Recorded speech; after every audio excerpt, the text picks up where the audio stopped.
따라해보시기 바랍니다. 말씀은 하나님의 복음이다. 믿으시기 바랍니다. 우리에게 말씀을 주신 것은 하나님의 좋은 소식, 굿뉴스인 줄 믿습니다. 예수님이 소문이 나셨는데 어떻게 소문이 나셨냐면 예수님의 그 가르치심은 권위가 있다, 이렇게 소문이 났습니다. 그리고 예수님이 어떤 소문이 났냐면 예수님은 병을 고쳐주신다, 이렇게 소문이 났습니다. 또 예수님이 소문이 났는데 그 소문이 뭐냐면 예수님은 귀신을 물리치신다, 악령에 대해서 압도적인 그런 권위를 드러내 주신다, 이렇게 소문이 났습니다. 마가복음 4장 1절부터 9절 보면 씨 뿌리는 사람의 비유가 나오는데 거기서 씨앗은 말씀이다, 이렇게 예수님이 설명하십니다. 그리고 14절에 보면 뿌리는 자는 말씀을 뿌리는 것이다, 이렇게 말씀을 해주셨습니다. 그리고 예수님께로부터 하나님 말씀을 배운 이 제자들이 마가복음 16장 20절 보니까 나가서 두루 전파를 하는데 주께서 함께 역사하고 그 따르는 표적으로 말씀을 확실하게 증거했다, 이렇게 기록을 하고 있습니다.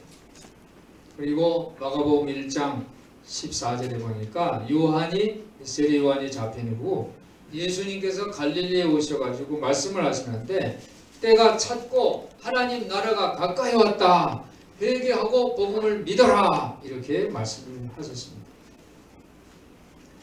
예수님께서 가버나움에 오셨다, 가버나움 집에 오셨다, 이렇게 오늘 성경에 기록하고 있습니다. 저도 이 가버나움에 가봤는데 거기 그 동네에 보면은 예수님이 사시던 장집이다라고 거기에 장소가 있습니다. 그런데 오늘 등장하는 그 집이 오늘 예수님이 들어가신 그 집에 계신 소문이 들렸다 했는데 그 집이 예수님이 집인지 아니면 예수님 친구 집인지는 확실하지 않습니다. 그런데 예수님이 이 어느 집, 가버나움에 있는 집에 계시다라고 소문이 들으니까 사람들이 어마어마하게 많이 몰려들었어요. 문전성시입니다. 집 앞에 가득 찼어요. 예수님께서 바깥에도 있고 또 집안에도 사람들이 많이 있는데 거기에서 예수님은 말씀을 증거하고 계셨어요. 아까 말씀은 뭐라고 그랬어요? 하나님의 복음이다 그랬죠. 한번 다시 따라해보세요. 말씀은 하나님의 복음이다. 제가 말씀을 하면 여러분들은 하나님의 복음이다, 이렇게 복종해 주세요. 말씀은 하나님의 복음이다. 네, 잘하셨어요. 예수님이 집에서 말씀을 전하고 있었어요.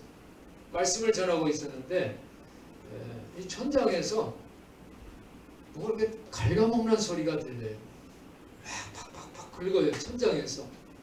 그러니까 말씀을 전하는데 위에서 자꾸 소리가 나니까 사람들의 신경이 자꾸 예수님은 뭐 말씀을 잘 못하는 분이 아니라 아주 잘 하시는 분인데도 위에서 자꾸 소리가 나니까 신경이 거슬렸어요. 그런데 이 소리만 나는 게 아니라 위에서 먼지가 떨어져요. 뭐가 떨어졌어요? 천장에서 먼지가 훅 떨어지는 거예요. 그러니까 뭐 말씀을 전할 분위기가 아니죠. 오늘 그런 상황을 성경에서는 기록을 하고 있습니다. 다시 한번 따라해 보세요. 위대한 믿음. 네, 여러분들 위대한 믿음의 용사들 되시기를 예수님의 이름으로 축원합니다. 성경에 보면 위대한 믿음의 사람들이 소개가 되고 있습니다. 저는 오늘 우리 성도들이 이 위대한 믿음의 사람을 어느 그 믿음의 용사들 한 사람을 내가 이 사람 멋있어 하고 모델로 삼아서 지금 여러분 따라서 그 모델링을 해서 그것을 따라했으면 좋겠어요. 이 사람의 믿음이 위대한 믿음의 노하우가 뭔가? 예수님은 성경에 등장한 위대한 믿음의 용사들을 다 칭찬하셨어요. 내 믿음대로 되라. 내 믿음이 크다. 이와 같은 믿음을 가진 사람을 내가 뭐 보지 못했어. 이렇게 칭찬해 주신 믿음의 사람들이 있어요. 그래서 저는 여러분들도 예수님께 칭찬받는 그런 믿음의 용사가 되었으면 좋겠습니다. 마태복음 8장에 보니까 백부장이 이렇게 예수님에게 말씀하죠. 자신이 하인이 중풍근자 걸렸어요. 예수님 내 하인을 고쳐주세요. 그래 내가 가서 고쳐줄게 했더니 백부장이 이럽니다. 말씀만 하세요. 여기서 말씀만 하세요. 굳이 하인한테 가셔서 갈 필요 없어요. 여기서 말씀만 하세요. 그러면 내 종이 낫겠나이다. 이렇게 고백을 했어요. 그랬더니 예수님께서 그 백부장의 믿음을 보면서 내가 이스라엘 중에 이만한 믿음을 보지 못했다 하고 칭찬해 주셨어요. 얼마나 멋져요. 그리고 또 마태복음 15장에 보니까 이 이스라엘 사람도 아니에요. 가나안 여인이에요. 이 가나안 여인인데 흉악한 자기 딸이 아주 흉악한 귀신이 들렸어요. 그래서 예수님이 계시다는 소문을 듣고 예수님 있는 곳에 가서 다윗의 자손 예수여 내 딸을 불쌍히 여겨주세요 하고 소리 질렀어요. 제자들이 시끄럽다고 예수님에게 저 사람 좀 가라고 좀 말씀해 주세요. 이렇게 얘기했어요. 예수님이 뭐라 그러냐면 나는 이스라엘 잃어버린 양에게 왔지 너 같은 사람한테 오지 않았다 이러고 거절을 했어요. 가라는 거죠. 그러면서 이 주인이 자기 밥에 있는 그 음식을 대인데도 주지 않는다 그랬어요. 그러니까 너는 대다 이거예요. 가라는 거죠. 가라는 거. 그런데 이 가나안 여자가 뭐라 그래요? 맞습니다. 나는 개입니다. 그렇지만 개도 주인 이상에서 떨어지는 부스러기를 먹나이다 이렇게 얘기를 했어요. 그랬더니 예수님이 깜짝 놀랐어요. 여인아 내 믿음이 크도다. 할렐루야. 내 믿음이 크도다. 이렇게 칭찬을 하고 내 믿음 들어들지어다 하고 고쳐주셨습니다. 믿음의 모델들입니다. 위대한 믿음의 용사의 모델이에요. 제가 텔레비를 보는데 이 광양 충청도에 있죠. 광양시가 광양에서 5일장을 하는데 어떤 아줌마예요. 60 전후에 50 후반인가 60 초 되는 분인데 아주 똑똑하게 아주 건강하게 생기셨어요. 근데 길에서 반건조 생선을 팔아요. 반건조. 그러니까 생선이 꼬독꼬독하게 건조해서 그리고 그 속에 있는 거를 다 내장을 다 갈라서 깨끗하게 바로 손질을 해놨어요. 바로 먹을 수 있도록 쭉 놓고 파는데 아주 잘 팔려요. 한 무등에 이거 3만 원, 이거 3만 원, 뭐 이런 식으로 팔아요. 근데 사람들이 계속 와서 사가는 거예요. 근데 이 상인이 소문이 났어요. 부자라고 소문이 났어요. 그렇게 해서 10억을 벌어야 돼요. 그래서 아마 저렇게 하다가는 광양 땅을 다 저 사장님이 다 살 거다 이제 그랬어요. 물어봤어요. 비결이 뭐예요? 그랬더니 세 가지를 비결을 얘기합니다. 첫 번째는 자존심을 버려야 된다는 거예요. 파는 사람이 자존심 내면 안 돼요. 자존심을 버리고 두 번째로는 부지런해야 합니다. 그래서 부지런해야지 돈 벌어요. 별로서는 못 벌어요. 그리고 또 세 번째는 뭐냐면 고객의 입장에서 생각해야 돼요. 그냥 사가려면 사고만 아니에요. 아주 갖다 바로 먹을 수 있게 내장 탁 정리하고 꼬덕꼬덕하게 해서 잘 처리를 했어요. 장사의 모델에 그 여자를 따라서면 부자가 될 것 같더라고요. 한번 따라하면 부자 된다. 여러분 따라하면 부자 될까? 이게 뭐예요? 자존심을 버려야 돼요. 내가 누군데 뭐 하다. 고객이 왕이지. 고객 자존심 버리고 부지런하게 고객의 입장에서 생각하니까 부자가 되더라는 거예요. 저는 여러분들이 부자가 됐으면 좋겠습니다. 그렇지만 부자보다 믿음의 용사가 되었으면 좋겠습니다. 여러분들이 성경에 등장하는 예수께서 보시고 칭찬하는 그런 믿음의 용사가 되시기를 예수님의 이름으로 축원합니다. 오늘 그 믿음의 용사를 소개하려고 그래요. 지붕에서 아까 무슨 소리가 났다고 했어요? 그냥 막 지가 갉아먹는 소리가 납니다. 그런데 그걸로 끝이 있으면 예수님 하는 말씀을 더 듣겠는데 끝인 게 아니라 위에서 막 먼지까지 막 떨어지고 그래요. 이 소리는 무슨 소리냐면 지붕에서 중풍병자와 또 친구들이 구멍을 내는 소리예요. 지붕에 구멍을 내는 소리예요. 중풍병자 친구들은 예수가 계신 바로 그 위치, 그 지붕 위에서 구멍을 내고 있어요. 그리고 중풍병자를 요에 눕힌 채, 요에 눕혔다는 것은 생각해 보니까 아마 이 중풍병자가 부자가 아닌 것 같아요. 가난한 것 같아요. 요에 눕힌 채로 매달아서 예수님 앞으로 내려오고 있습니다. 이 중풍병자의 친구들은 이 군중들이 어떻게 따랐어요? 이 가버나움 집에 문전성시를 이루어요. 그래서 저 사람들 다 가기를 기다리질 않았어요. 수동적인 게 아니에요. 능동적으로 아야 고통받는 이 친구가 너무 불쌍해서 그래서 최선의 행동을 한 거예요. 남들이 보기에는 정말 당돌하죠. 그죠? 예의도 없죠. 어떻게 지붕을 뚫고 그 소문난 권위 있게 가르치시고 또 병도 고쳐주시고 귀신한테 명령까지 하는 이 권위 있는 선생님 이 머리에 막 구멍 내고 먼지 내고 당돌하게 보입니다. 그렇지만 그들은 아주 비굴한 감정을 느끼지 않았어요. 할 수 있는 대로 모든 가능한 방법을 다 동원해서 이 친구를 도와야 되겠다는 목적의식이 분명했어요. 어떻게 해서든지 이 친구를 예수님 앞에 데려다 놓을 수만 있다면 이 친구가 질병의 고통에서 치료받을 수 있다라고 믿었어요. 할렐루야. 그렇게 되면 친구가 자유롭게 움직여서 바깥에 나가서 신선한 공기도 호흡하고 몸이 건강하게 될 거다라고 믿었습니다.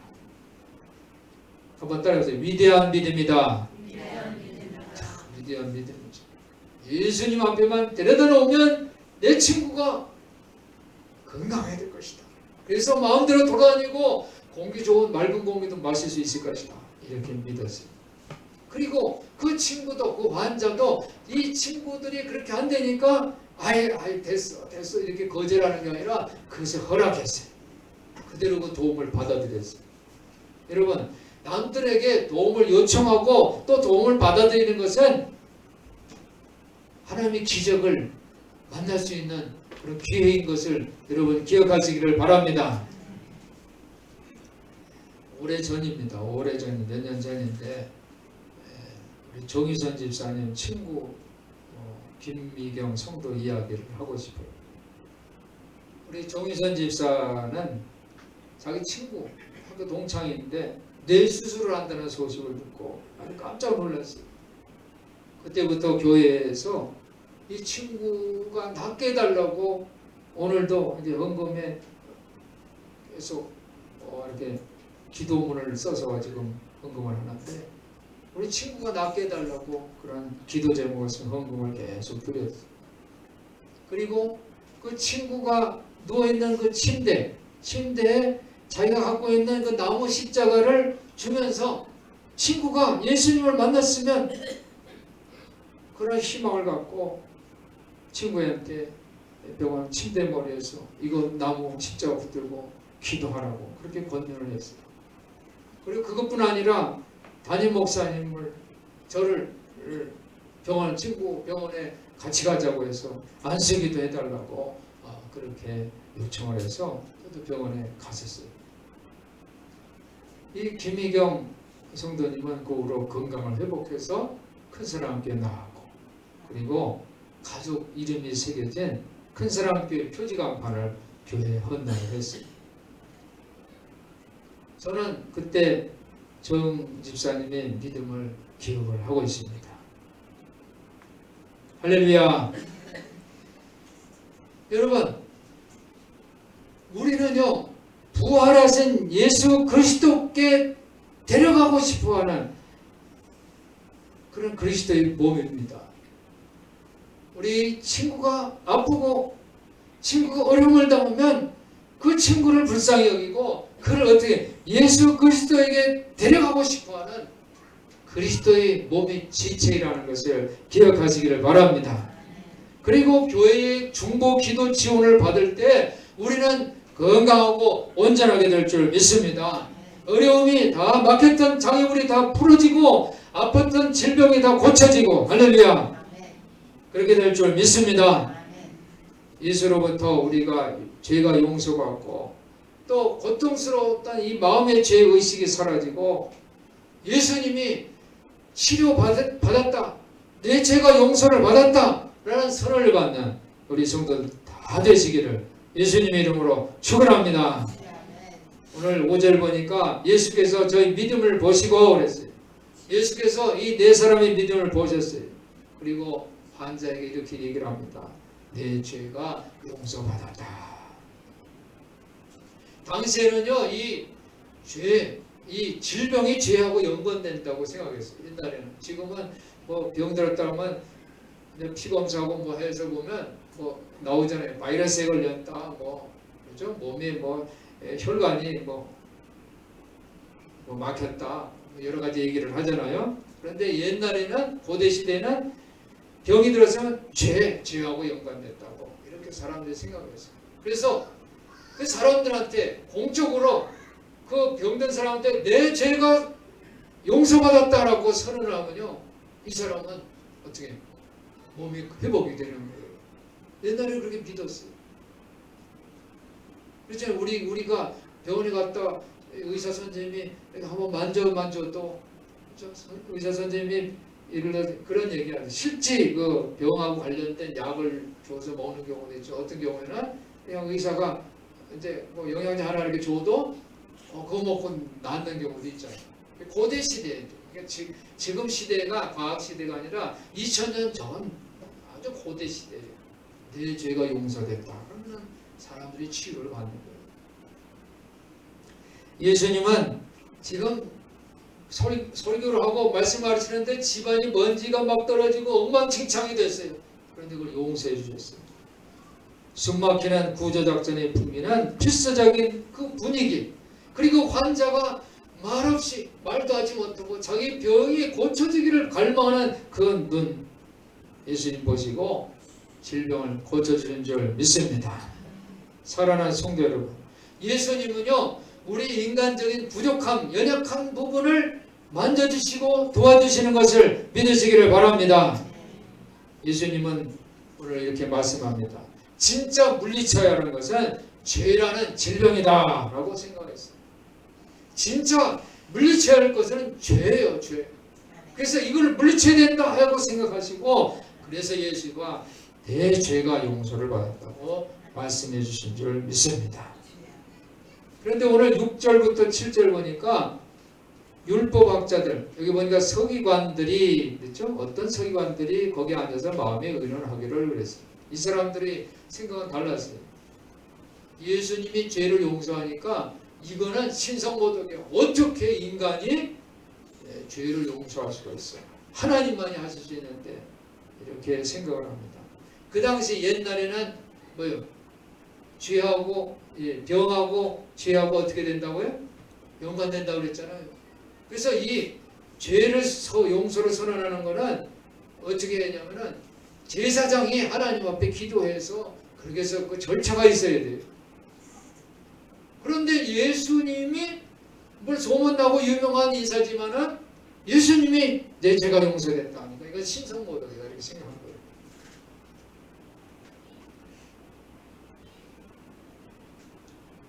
한번 따라해 보시기 바랍니다. 도움을 요청하자. 요한일서 1장 9절에 보니까 우리 죄를 하나님께 고백하면 진실하고 의로우신 하나님께서는 우리 죄를 용서하시고 우리의 모든 불의를 깨끗이 씻어주실 것이다. 이렇게 기록하고 있습니다.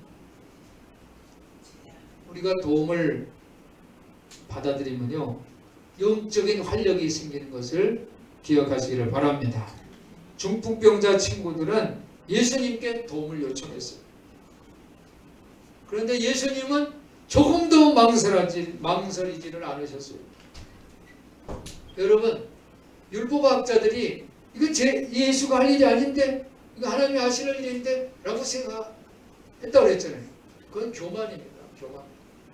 교만은 지금 예수님 앞에 어떤 모습으로 보이냐면 마치 지붕에서 떨어지는 먼지처럼 교만은 땅에 떨어진 거예요.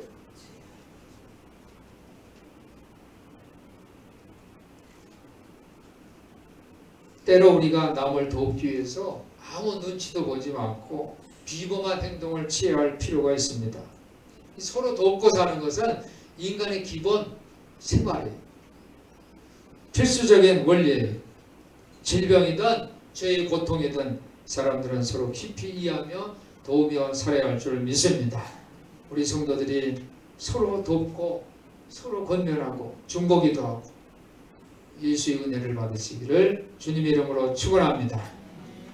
예수님은 세리와 죄인의 친구라는 이 사실은요, 역사적인 사실. 예수님은 세리와 죄인들이 친구인데 이게 너무너무 이거는 엄청난 영향을 주었어요. 인류의 역사의 발전에 엄청난 발전을 준 그 모습이 바로 예수는 세리와 죄인의 친구예요. 마태복음 11장 19절에 보니까 인자는 와서 먹고 마시며 말하기를 보라 먹기를 탐하고 포도주를 즐기는 사람이요 세리와 죄인의 친구로다 하니 지혜는 그 행한 일로 인하여 옳다움을 얻느니라 그랬어요. 그 당시 종교 지도자들은 예수님을 그냥 무시하는 말로 그 예수는 이 소문들하고 유명하기도 하지만 그냥 세리 죄인의 친구야 이렇게 무시를 했어요. 그렇지만요, 예수님이 세리와 죄인의 친구라는 이 사실은 그 지혜는 그 행한 일로 인하여 옳다움을 얻느니라고 성경에 기록된 것처럼 이 억눌린 사람에게는 그 미친 영향은 어마어마했어요. 기적과 같은 일이 일어났어요. 예수님이 세리와 죄인의 친구라는 이 소문이 들리니까 가난한 사람들과 죄인들에게는 아주 엄청난 충격을 받았어요. 와, 우리도 예수님이 그들을 친구로 동등한 자격으로 받아들임으로써 그들은 수치감, 비굴함, 그런 죄의식으로 살았어요. 노예처럼 살았고 물건처럼 취급을 받았어요. 사람 취급을 못 받았어요. 그런데 예수가 친구다라고 했어요. 동등하다 이렇게 받아들인 것은 그들에게는 엄청난 충격이었어요. 이거는 인류 역사의 어마어마한 큰 부흥이고 발전인 줄 믿습니다. 예수님은 그들에게 그들 자신들이 우리는 아무 쓸모가 없어. 우리는 나머져요. 우리는 쓰레기야. 이게 아니라 자존심과 해방감을 준 줄 믿습니다. 예수님께서 오늘 중풍병자에게 내 죄 사함을 받았느니라고 선언하는 이 의미는요, 하나님이 은혜의 부흥이고 발전인 줄 믿습니다. 여러분, 종교 시대에 하나님이 은혜의 그 역사를 세 가지로 나누면 하나는 성전이에요. 성전은 뭐냐면 하나님은 성전에 계실 분이 아니에요. 하나님은 이 우주 어디든지 계세요. 무소불위 어디든지 계세요. 그런데 하나님의 은혜로, 그러니까 우리가 하나님 만나려면 하나님 임재를 체험하려면 어렵잖아요. 그래서 하나님의 은혜로 성전을 주신 거예요. 예루살렘 성전, 거기에는 하나님이 계시다. 이거는 어떻게 생겼냐면 솔로몬이 성전을 주었죠. 1천 희생을 드립니다. 1,000날 동안 번제물을 드렸어요. 하나님이 그 번제와 희생 예배를 간절히 정성을 드리니까 하나님이 감동을 했어요. 너 이렇게 열심히 예배를 드리는데 내가 너한테 뭐 줄까? 라고 그랬어요. 그랬더니 솔로몬이 뭐 달라고 그랬어요? 지혜와 지식을 줬어요. 근데 그 지혜와 지식이 왜 되는? 하나님이 주신 그 백성을 내가 잘 다스리기 위해서는, 재판하기 위해서는 지식이 필요합니다. 그랬더니 하나님이 뭐예요? 너가 지혜와 지식을 구한 게 내 마음에 맞아. 그러니까 지혜 지식을 줄게. 그리고 그 다음에 네가 구하지 않은 부와, 그렇죠? 장수와 영광까지도 주겠다. 그러니까 솔로몬이 너무너무 감사하니까 하나님 계신 집, 하나님 집 한 채 줘 줄게요 하고 솔로몬이 얘기한 거예요. 하나님이 성전을 짓게요. 하나님이 그래서 은혜로 성전이. 그런데 이 성전을 짓고서 솔로몬이 뭐라고 그러냐면 여기서 우리 백성들이 기도하면 하나님이 다 그걸 들어주시고 응답해 주세요. 이렇게 해서 성전이 하나님의 은혜로 세워진 줄 믿습니다. 그런데 그 성전에서 제사장들이 자기 마음대로 해석을 하면서 외식하고 하나님이 자리를 막 차지하고 있는 거예요. 그래서 예수님께서 그 성전을, 이 성전, 이 어마어마한 이 웅장한 성전이 돌 위에 돌 하나도 남기지 않을 것이다 라고 말씀하셨어요.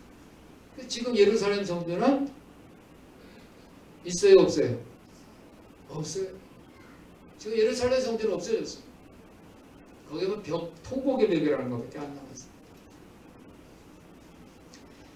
그 다음에 하나님의 은혜로 어떻게 발전했냐면 세례요한이 세례 사역을 합니다. 세례요한은 이 성전이 이 제사제도의 외식을 고발하면서 독사의 자식이라고 했고 외식한다고 회칠한 무덤이라고 그랬어요. 그러면서 세례요한이 요단강에서, 성전도 아니에요, 집도 아니에요, 요단강에서 강물 흐르는 곳에서 아무나 와서 참여해서 세례를 받게 했어요.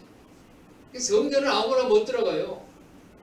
거룩하게 고별하고 의식을 다 갖춘 사람만 성전에 들어가서 하나님 만날 수 있다는 거예요. 그거를 깨뜨려버리고, 예수님이 돌 위에 돌 하나도 남기지 않고 다 깨뜨려버리고, 그리고 세례요한이 아무나 와서 세례를 받으면 죄 용서를 받는, 그걸 하나님이 주신 줄 믿습니다.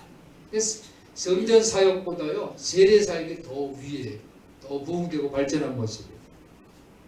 그런데 예수님은 그것보다 더 큰 은혜를 주신 줄 믿습니다.